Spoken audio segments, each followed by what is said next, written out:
Bonsoir et bienvenue dans Culturel. Comme tous les jeudis soirs, on va parler de l'actualité culturelle en Sarthe. Qu'est-ce que vous avez fait le week-end dernier? Qu'est-ce que vous allez faire surtout ce week-end? Il se passe plein de choses en Sarthe. Ils viennent nous en parler sur le plateau. Ils proposent des expositions, ils proposent des concerts. Plein de choses pour tous les goûts, pour les grands, pour les petits, entre amis, en famille. C'est parti, on vous donne l'agenda tout de suite dans Culturel.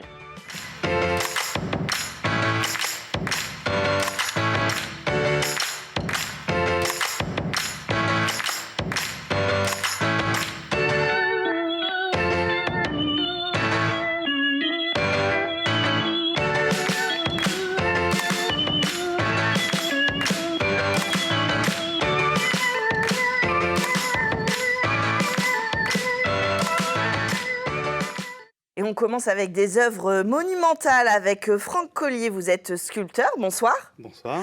Et Eric Dos Santos, vous êtes notamment le fondateur de la galerie The Artistic Red Dot. Bonsoir. Bonsoir. Alors on va parler de vos présentations, de vos productions. Franck, on va commencer avec vous. Vous venez nous présenter une œuvre qui est à Saint-Calais en hommage à Manu Dibango. Vous êtes sculpteur et vous avez eu envie de travailler sur cet homme, cette figure de la musique camerounaise. Tout à fait. Alors, les services culturels de la ville de Saint-Calais ont eu l'initiative de faire un hommage à Manu Dibango, puisque Manu Dibango est arrivé du Cameroun à Saint-Calais en 1953, où il a été accueilli pendant plusieurs années. Et suite à son décès en 2020, ce n'était pas possible à cause des confinements de lui rendre hommage. Donc voilà, la ville de Saint-Calais a souhaité qu'il y ait une œuvre significative. Donc, il y a eu un appel à projet et j'ai été sélectionné pour faire produire une œuvre en acier corten, c'est-à-dire une œuvre, on va dire, de forme contemporaine, avec un peu des techniques traditionnelles aussi, puisque j'ai fait de la dorure à la feuille sur certains motifs. Donc, j'ai fait une œuvre qui est symbolique. En fait, je me suis inspiré des clés du saxophone. Oui, c'est ce que j'allais dire, ce qu'on va peut-être présenter pour les quelques-uns. Manu Dibango, c'est quand même une grande figure du Cameroun. Enfin, il nous a emmené un petit peu de sa culture et puis il l'a mélangé ici en France. C'était un personnage... C'est un précurseur, on peut le dire. Voilà, c'est un précurseur de la world music. 10-15 ans avant tout le monde, en 72, il a appris une musique camerounaise, il l'a matinée de musique européenne avec des instruments européens. Et effectivement, aujourd'hui, on reconnaît que c'est un grand précurseur de la world music. Et donc, voilà, c'était... Et un sacré personnage aussi. Il était bon vivant, rieur. On a des images en tête, c'est vrai, d'une personne... D'un humanisme. Alors ça, c'est ce qui m'a plu. Enfin, bon, moi, ça rejoint mon état d'esprit. C'est vrai que c'est un homme qui, au-delà de sa musique, il a profité de sa notoriété pour servir les échanges culturels, promouvoir la culture africaine, qui à l'époque c'était pas si courant que ça. Et donc voilà, c'était un plaisir de travailler à rendre hommage à un tel personnage. Comment on s'inspire justement? Comment on va chercher Alors là, ça a été. Alors, il fallait une œuvre d'une certaine dimension. Il faut répondre à un cahier des charges quand on fait une commande. Donc il fallait que ce soit lisible d'assez loin, puisqu'en fait, elle est principalement visible depuis l'autre côté de la rivière, de l'Anille. Elle est sur les quais. Et pour l'instant, elle est dans un jardin public, mais qui est fermé au public. C'est assez bizarre, mais c'est comme ça. Il y a des contraintes techniques. Un jour, ce jardin sera ouvert. Pour l'instant, l'œuvre est visible plutôt de loin. Sinon, il faut aller en mairie pour demander les clés et demander des visites. Voilà, il y a des visites qui sont organisées pour voir l'œuvre de près. Mais donc, voilà, il y avait des contraintes. Il fallait une œuvre érigée. Il y avait une contrainte d'échelle, déployée dans l'espace. Voilà. Et puis, donc, ce qui m'a inspiré, c'est la clé du saxophone, les clés qu'on voit à la base du pavillon, là, qui servent à faire les notes basses. Et j'ai basculé cette forme, un cercle avec une nervure centrale. La nervure se divise en deux parce que c'est une histoire de migration, la vie de Manu Dibango. Donc, un pied en Afrique, un pied en Europe, un pied en France, plus particulièrement. Et Et puis cette forme sphérique, cylindrique, qui c'est à la fois le parcours, on va dire, planétaire de Manu Dibango, que j'ai un peu voulu représenter, avec des petites découpes un peu plus narratives qui évoquent des anecdotes de sa vie. Il y a des grains de café, puisqu'il faut savoir qu'il est arrivé à Saint-Calais avec 3 kilos de café dans ses bagages, et c'était pour payer son loyer. Parce qu'à l'époque, ça avait une grande valeur, le café. On était juste dans l'après-guerre. C'est ça. Et donc, régulièrement, ses parents envoyaient du café pour qu'il puisse continuer à payer la pension. Et voilà. Et il a été accueilli. Et ça aussi, je veux le souligner, parce qu'en fait, cette œuvre, elle raconte Manu Dibango, mais elle raconte aussi, pour moi, la Sarthe et les habitants. C'est-à-dire que on a quand même, c'est pas rien de le souligner aujourd'hui, où pour certains, le projet culturel, c'est le repli sur soi. Et moi, je trouve que c'est quand même à souligner que les Calaisiens et les Sartois en général ont accueilli quelqu'un qui venait de l'étranger. Ils l'ont accueilli avec bienveillance. Et lui, en retour, il est resté fidèle pendant quasi 70 ans à cette ville qu'il appelait mon village de la Sarthe.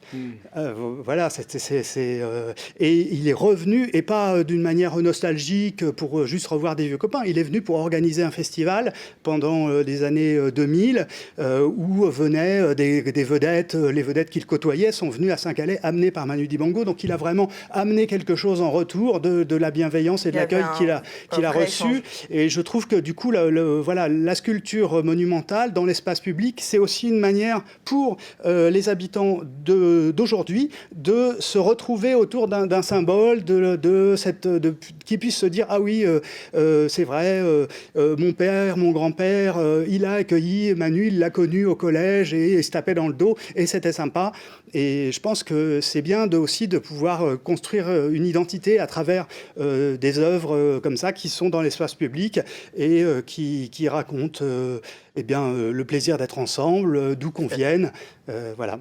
Ouais, et puis c'est un devoir de mémoire. C'est vrai que, par exemple, moi, j'ai découvert la vie calaisienne de Manu Dibango en préparant l'émission. Donc, vous voyez, ça sert. J'étais pas là dans les années 2000, j'étais pas en Sarthe encore. Et c'est vrai que c'est à la fois un bel hommage et puis un point de rencontre et de mélange. Et évidemment, on le redit à peu près toutes les semaines sur ce plateau, les mélanges nourrissent la création et l'art et sont utiles évidemment à la vie quotidienne. On en a besoin. Je pense que la transition, on a bu ensemble les paroles de Franck. Je pense que vous le contredirez pas, Éric.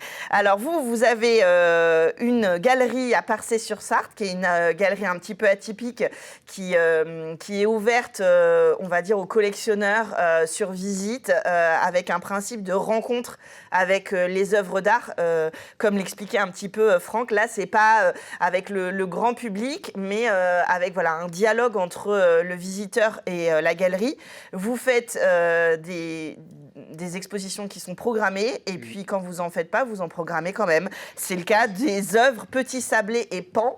Pan, l'oiseau, bien sûr, évidemment, pas de mauvais jeu de mots, qui a lieu jusqu'au 23 octobre prochain.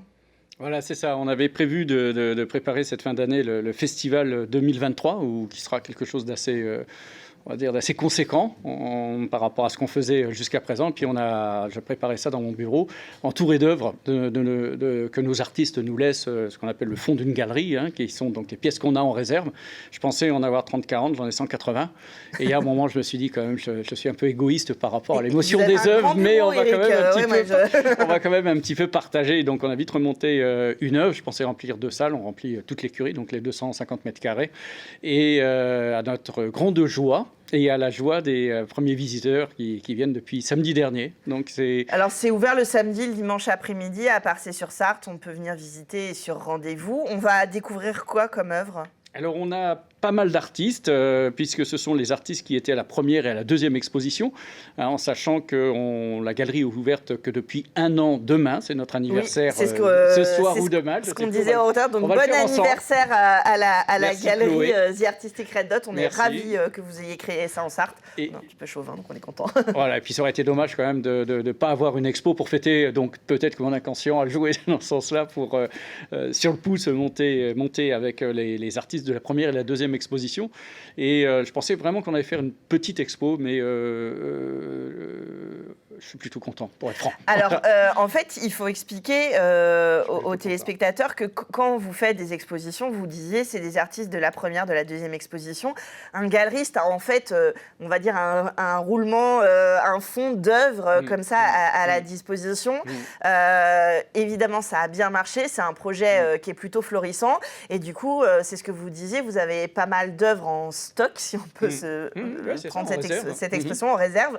Et puis, c'est l'occasion de les redécouvrir. Et là encore, pourquoi pas de susciter l'envie d'acheter, parce que l'art, c'est aussi, c'est pas un gros mot de dire que c'est aussi de l'achat pour faire vivre les artistes. Et donc, ça permet entre deux grosses expositions. Alors, je sais pas comment vous allez faire en termes d'échelle, parce que à chaque fois, vous nous dites là, c'est une petite exposition et c'est énorme, mais je vous laisse régler la question.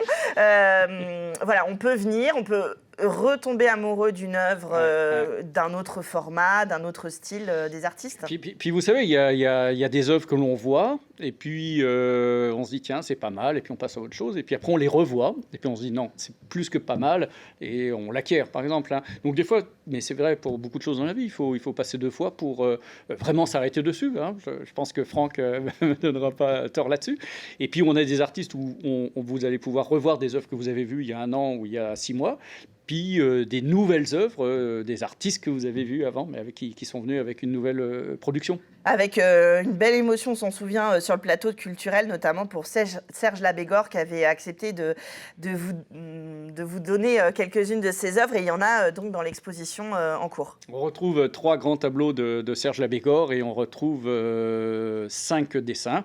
Donc qui sont sur des formats plus petits, mais qui sont vraiment la griffe de Serge Labégor, qui est un personnage incroyable. Oui, on peut aussi s'en féliciter de pouvoir découvrir ces œuvres en Sarthe. Donc ça, c'est à Parçay-sur-Sarthe. Vous avez jusqu'au 23 octobre, un samedi, un dimanche après-midi. Vous voulez aller découvrir cette magnifique galerie, allez-y, courez-y. The Artistic Red Dot. Et puis, on va faire un tour à Saint-Calais pour faire un hommage à Manu Dibango et découvrir quand même votre œuvre, Franck Collier. Vous êtes sculpteur, et je ne l'ai pas dit, mais vous êtes sartois, vous aussi. Alors, je ne suis pas natif. Oui, vous n'êtes pas natif. Mais d'ailleurs, du coup, quand je dis on est bien accueilli en Sarthe, je sais de quoi je parle, parce que je suis là depuis 23 ans et j'ai été très bien accueilli, notamment par le maire de mon village, qui s'appelait Louis Rémillon, et qui m'a dit, et avec ma compagne, il nous a dit, si vous voulez faire quelque chose, je vous aiderai. Alors que c'était la première fois qu'il nous voyait. Vous voyez, donc il a tenu parole. Oui. Eh ben, c'est un grand plaisir en tout cas, et puis une très bonne idée de la ville de Saint-Calais de vous avoir confié cette œuvre monumentale en hommage à Manu Dibango. Quoi d'autre? Eh ben, encore d'autres projets culturels, c'est tout de suite dans l'émission.